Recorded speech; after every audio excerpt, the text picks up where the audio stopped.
ils ont une maturité pour porter un événement que, je veux dire, même quelqu'un en pleine maturité serait complètement écrabouillé, quoi. C'est la famille même, ce sont les parents qui ont contacté Famille Chrétienne et qui m'ont contacté en disant que après un mois de silence, et quel silence, ils avaient décidé de parler, ils avaient bien réfléchi sur ce qu'ils voulaient dire et ils avaient réfléchi à quels médias confier leurs paroles. Et du coup l'interview se fait dans ce lieu, chez le grand-père et la grand-mère, d'ailleurs en présence dans la cuisine, tout simplement, avec une grande toile cirée, etc. Et puis sous forme d'une grande conversation, parce qu'en fait, ils sont tellement choqués qu'on ne peut pas envisager une interview classique. Là, c'est vraiment les tripes qui parlent. Et du coup, ça prend beaucoup de temps et moi, j'écoute. Alors moi, j'ai un choc, le choc que tout le monde imagine, parce que forcément, j'avais jamais mis les pieds au Vernay. Mais le choc, c'est pas le lieu. C'est un petit peu le lieu quand même, parce qu'on ne peut pas ne pas penser à Émile, à ses derniers pas dans ce village. Mais le choc, en fait, c'est la jeunesse des parents.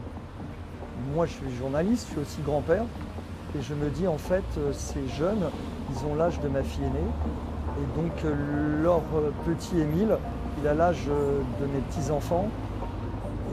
Et je me dis intérieurement, comment est-ce que si jeune, on peut porter une croix si lourde? Bien sûr, on voit qu'ils sont sous le choc, tout n'est pas cohérent, ils sont choqués, mais ils ont une maturité pour porter un événement que, je veux dire, même quelqu'un en pleine maturité serait complètement écrabouillé, quoi.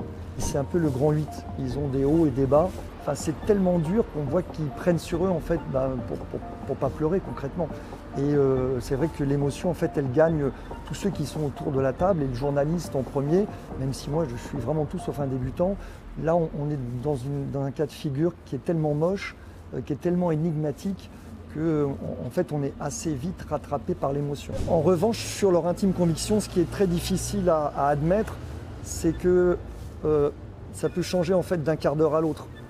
C'est-à-dire qu'il y a les tripes de la maman et du papa qui disent en fait on ne peut pas se résoudre à croire qu'il a totalement disparu et qu'il n'est plus de ce monde, tant en fait qu'on ne l'aura pas vu de nos yeux, enfin je traduis, et on gardera un espoir, voire même une espérance du point de vue religieux, on espère quelque chose qui est au-delà un peu de la raison.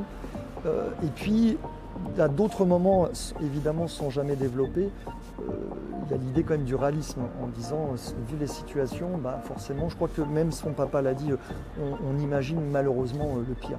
Alors, il y a plein de choses qui m'ont marqué, qui sont des choses vraiment minuscules, mais vu les circonstances, ça prend une amplitude énorme.